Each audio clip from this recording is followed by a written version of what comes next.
The email arrived while I was reviewing quarterly reports for my investment firm. Subject line: thought you should know. My cousin Tyler had forwarded a news article about Preston Digital Solutions being put up for sale. My hand froze on the mouse when I saw who owned it. Aunt Victoria. The same woman who'd sold my software company 20 years ago while I was finishing my senior year of high school. She'd told everyone it was for my own good. That I needed to focus on being a normal teenager. That business was too stressful for someone my age. I read the article twice, then 3 times, letting every word sink in. Then I called my lawyer. This wasn't about revenge exactly. It was about something I should have owned all along. Something that was taken from me when I had no power to fight back. My name is Marcia Webb, and at 17 I'd built something real. Back in 2004 I created ClassConnect, a platform that helps students share notes and study schedules. It started simply just me coding in my bedroom after my parents died in a car accident when I was 15. My Aunt Victoria became my legal guardian. She seemed supportive at first. Even helped me incorporate the business. Took me to meetings with her lawyer. Made sure everything was filed properly. ClassConnect grew fast. Within 18 months we had 40,000 users across 30 high schools. Local news covered us. Tech blogs wrote articles calling me a teenage prodigy. Teachers used it in their classrooms. Students told me it saved their grades. Then one afternoon Aunt Victoria sat me down in her pristine living room and told me she'd sold it. Just like that. No warning, no discussion. I still remember her exact words. Marcia, sweetheart, you're going to thank me for this someday. You need to be a kid, not a businesswoman. All this stress isn't healthy for someone your age. I've sold ClassConnect to a nice company called Technius Solutions. They'll take good care of it. I stared at her, unable to process what she was saying. Sold it. Without asking me. Without even telling me she was considering it. She'd slid papers across her glass coffee table. Your signature is already on file from the incorporation documents.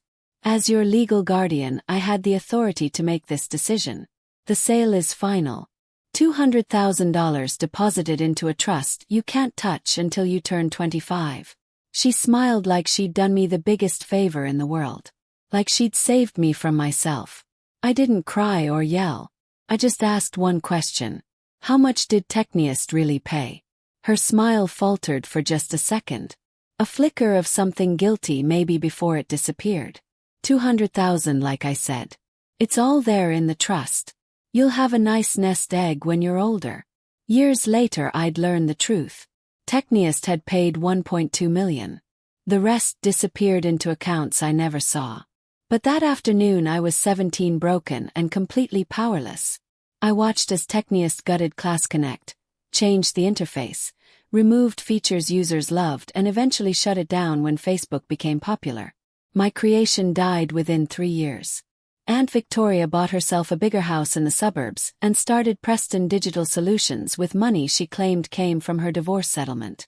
I knew better even then but couldn't prove it. I finished high school in a fog. Stopped coding completely. My computer sat untouched in my room collecting dust. Teachers asked what happened to that brilliant student who'd built the software company. I shrugged and said I grew up.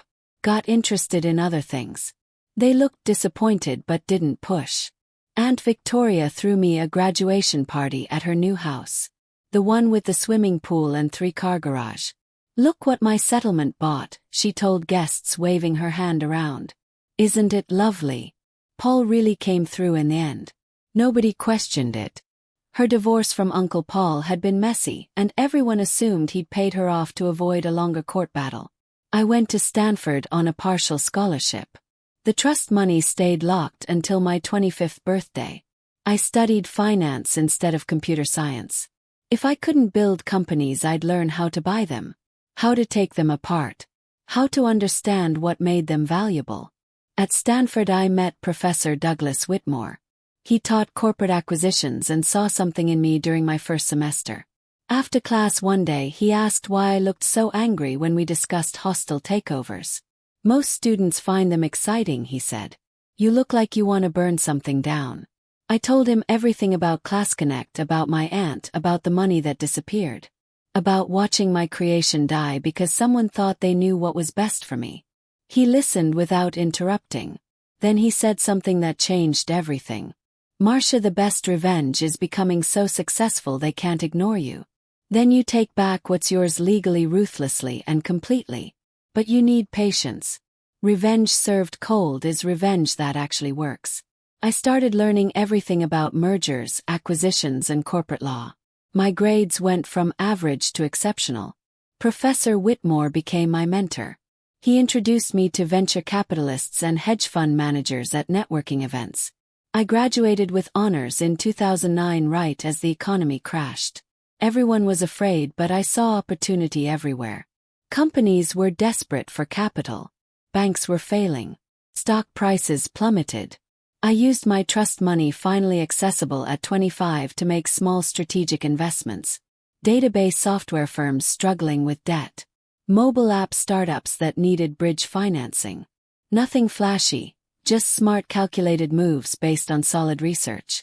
By 2012 I'd turned 200,000 into 3 million.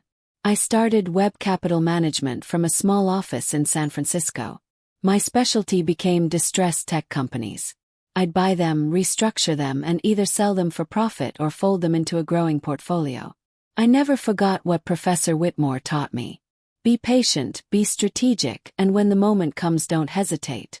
Every move I made was building toward something bigger. Toward the day I'd be powerful enough to take back what was mine. Aunt Victoria reached out occasionally over the years. Mostly when she wanted to brag about Preston Digital Solutions. Her company provided IT consulting to mid-sized businesses.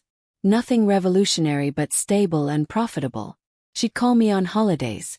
Marcia, darling, I heard you're doing something with investments. That's wonderful.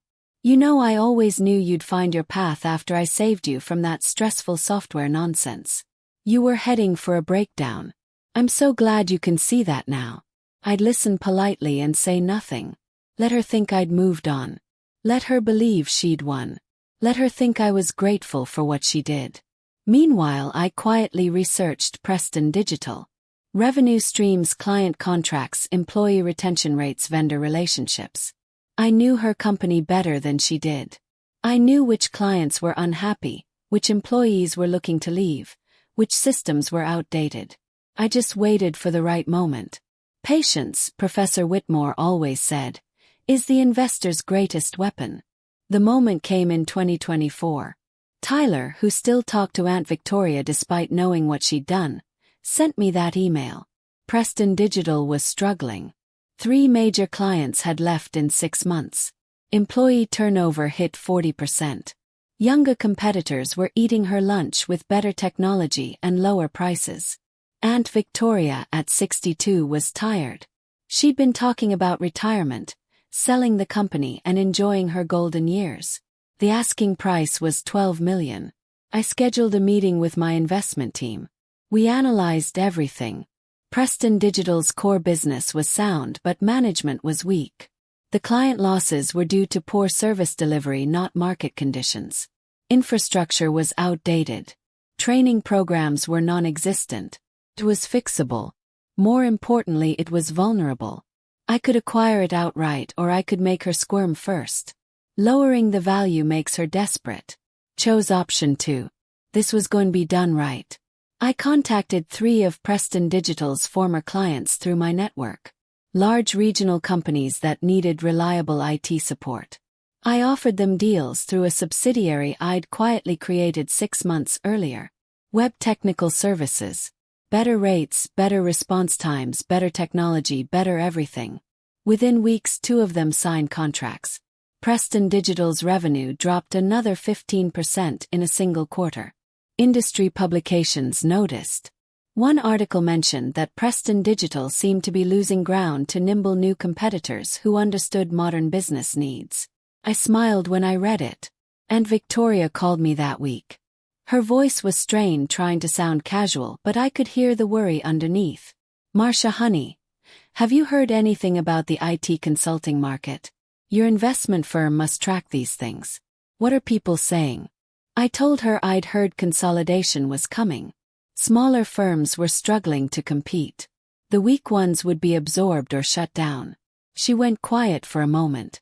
I could hear her breathing on the other end. Then she said, "Do you think Preston Digital would be attractive to investors?" Her voice had a desperate edge now. I pretended to consider it carefully. Possibly depending on the financials. The market's tough right now. Buyers are being very selective. Are you thinking of selling? She laughed, but it sounded forced and brittle. Oh, just exploring options. You know how it is when you get older. You start thinking about legacy. About what you'll leave behind. About whether all the work was worth it.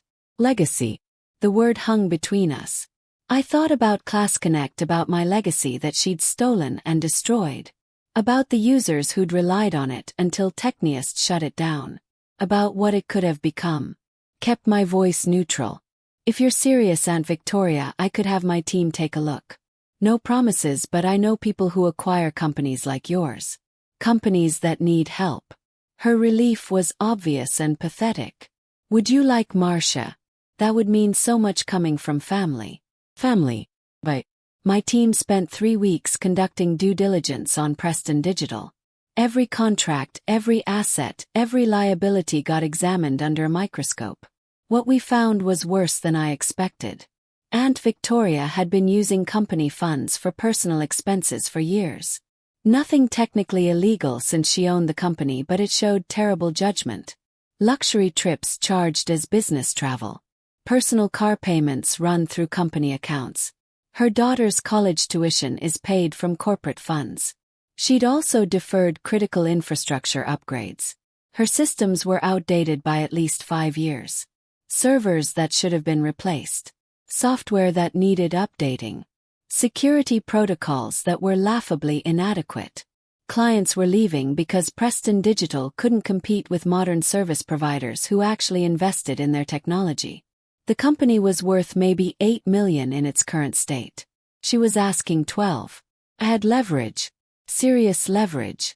I scheduled a meeting at her office. Aunt Victoria's office looked like a shrine to her success. Awards, plaques, photos with minor local politicians. Certificates from business organizations. Nothing about ClassConnect, of course. That part of history had been erased. Forgotten. Like it never mattered. She greeted me with a hug. I didn't return. Marcia, it's so good to see you. Look at you all grown up and successful. I'm so proud of what you've accomplished. Really, I am. I always knew you'd do well once you got past that teenage business phase. She gestured to her display wall. Preston Digital has been my life's work. 20 years of building something meaningful.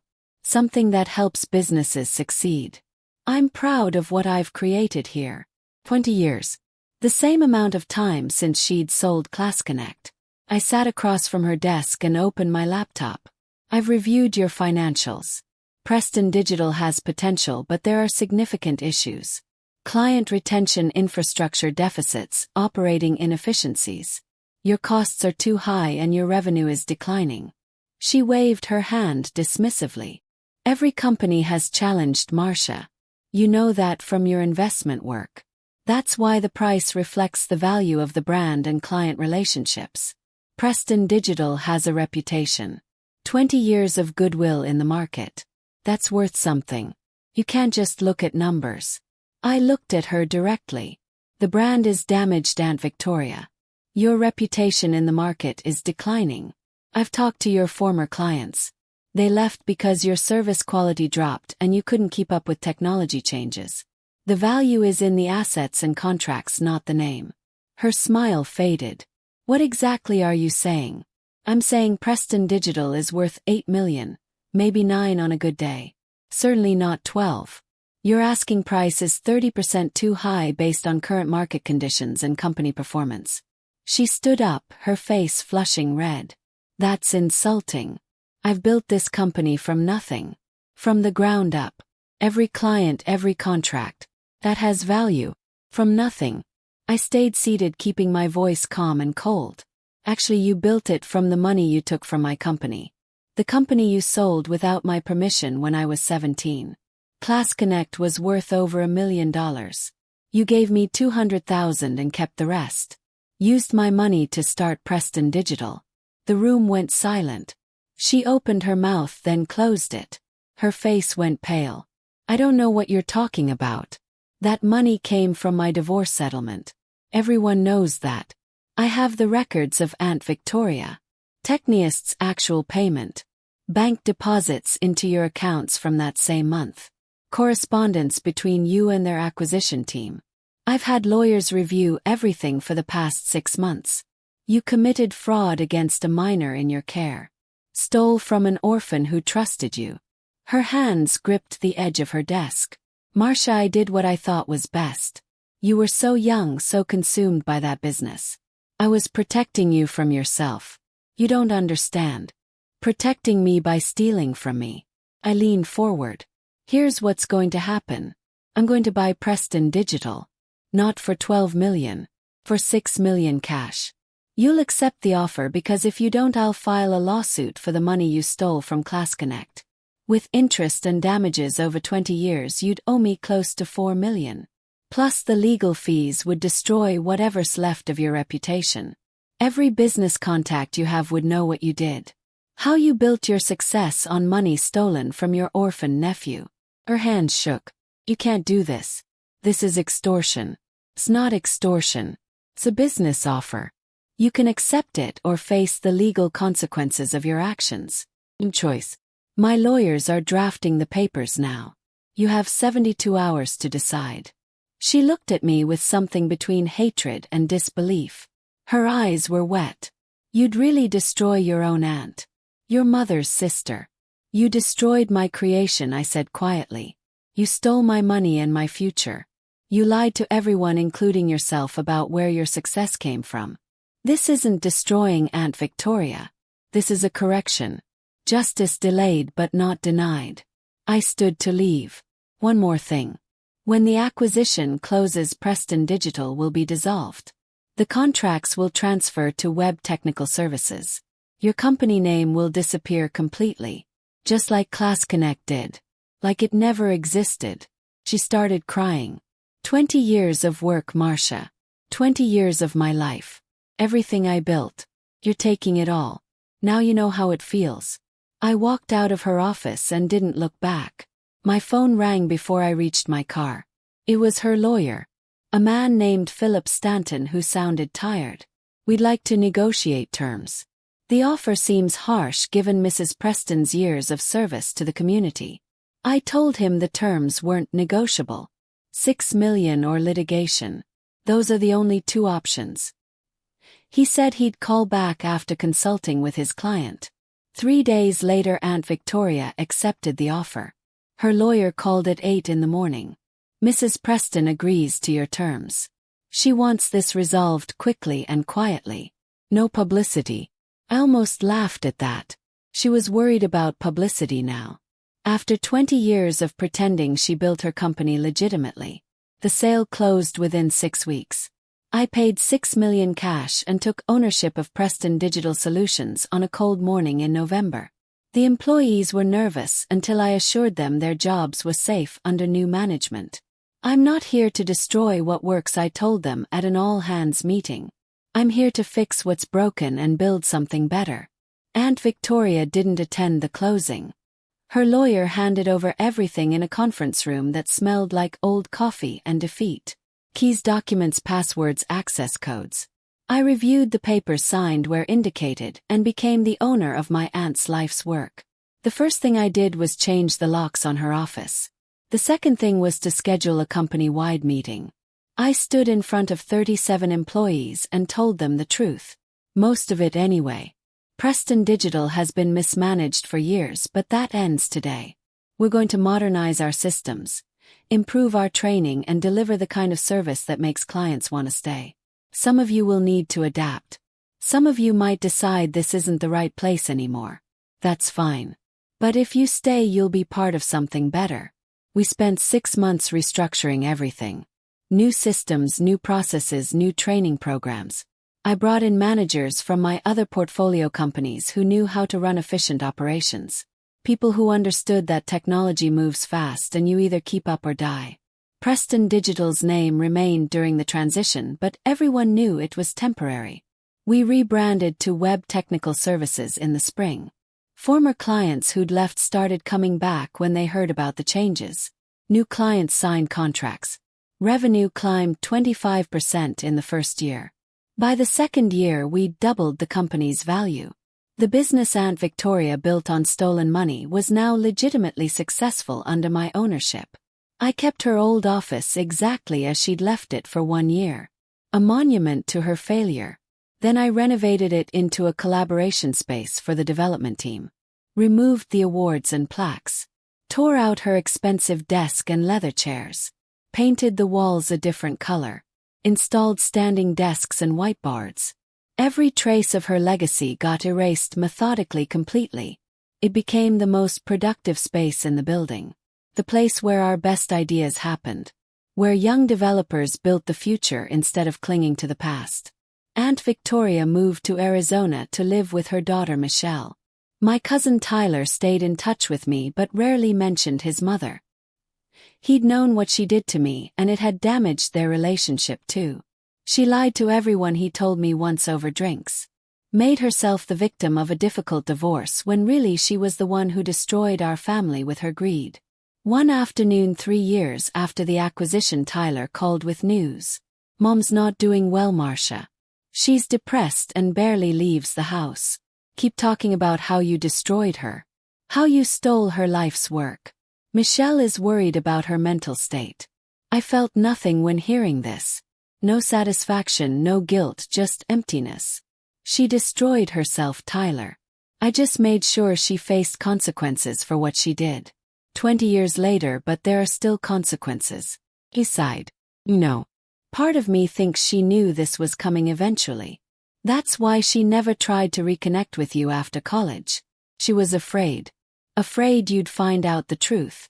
She was right to be afraid. She should have been afraid 20 years ago. Before she stole from a kid who'd lost everything and was trying to build something new. Before she used his money to build her own success. Before she convinced herself she'd done the right thing. Tyler was quiet for a moment. "Do you think you'll ever forgive her?" Thought about it. Probably not. Forgiveness requires remorse. She's not sorry she did it. She's just sorry she got caught. Word spread in the business community about what happened. Some people called it ruthless. Others called it justice. Few called it both. I didn't care about either label. What mattered was that I'd corrected a wrong. Professor Whitmore, now retired, sent me a letter. "Marcia, you did what needed to be done. But be careful that pursuing justice doesn't become pursuing revenge. There's a difference, and only you know which one drives you. Don't let what she did to you define the rest of your life. Build something new. Something better." I thought about his words while standing in what used to be Aunt Victoria's office. Now it was full of young developers coding and collaborating. Building things. The way I used to before she took that away. Was this justice or revenge? Maybe it was both. Maybe the line between them wasn't as clear as people wanted to believe. What I knew for certain was this. Nobody would take my work from me again. I made sure of that. Web Technical Services continued growing. We expanded into cloud infrastructure and cybersecurity. Hired specialists from top tech companies. Opened new offices in Seattle and Austin. By 2020, the company employed over 200 people across 4 locations. Revenue hit $50 million annually. Everything Aunt Victoria built became a footnote in a much larger success story. One that bore my name, not hers. Preston Digital appeared in our company history as a small acquisition from 2024. A struggling firm that we restructured and absorbed. Nothing special. I thought about Class Connect sometimes. About what it could have become if she'd let me keep it. Maybe it would have failed anyway. Maybe Facebook and social media would have made it obsolete. Or maybe it would have evolved and adapted to become something lasting. Maybe I would have sold it eventually on my own terms. I never know. That possibility died when she signed those papers without asking me. What I did know was that I'd built something new. Something nobody could take away because I controlled every aspect of it. 5 years after the acquisition, Tyler called again. His voice was heavy. Mom passed away, Marcia. Heart attack. Quick and painless, they said. She was 70. The funeral is Thursday in Phoenix if you want to come. I stood at my office window watching the San Francisco fog roll in. Did she ever apologize? I asked. Not directly to you, obviously, but did she ever admit what she did was wrong? Tyler was quiet for a long moment. Well, she never said the words. But at the end she talked about you constantly. About how smart you were. How she'd underestimated you. About Class Connect and how successful it was before she sold it. I think in her own twisted way she was proud that you succeeded despite what she did. Despite. Not because. Despite. I told Tyler I'd think about the funeral. I didn't go. Instead, I donated $100,000 to a scholarship fund for young entrepreneurs who'd lost parents. Kids like me who needed support, not someone stealing from them. Who needed mentors, not predators. Some people asked if I felt closure after Aunt Victoria died. The truth was I'd found closure years before. The moment I signed the papers acquiring Preston Digital. That was when the weight lifted. Not because I'd beaten her, but because I'd proven something to myself. That I could survive betrayal, rebuild what was lost and come out stronger. That patience and strategy beat anger and impulse. The scared 17-year-old who'd watched his company get sold without his permission was gone. In his place was someone who understood power and knew how to use it. Not cruelly but strategically. There's a difference, Professor Whitmore taught me. I kept a single photo from Class Connect in my desk drawer. A screenshot of the original interface I'd coded in my bedroom. That kid had talent and dreams. I honored those dreams by building something that lasted. Something real. Web Technical Services hit $100 million in revenue last year. We're considering an IPO. My team thinks the company could be valued at $500 million once we go public. The investment banks are circling, wanting to lead the offering. Sometimes late at night, I imagine what Aunt Victoria would think seeing these numbers. Knowing that the nephew she betrayed built an empire from the ashes of what she destroyed. Would she feel regret, pride, jealousy, anger? I'd never know, and honestly I didn't care anymore. What I did know was that her name appeared nowhere in my success story. Preston Digital was a footnote. A small acquisition that helped expand our market share in 2024. Nothing more. Her legacy didn't just end. It was absorbed, forgotten, erased. Meanwhile, Class Connect lives on in a different way. I mentor young founders through a program I created. Help them protect their companies from predatory guardians and bad actors. Teach them what I learned the hard way. Last month, a 17-year-old kid named Felix came to my office.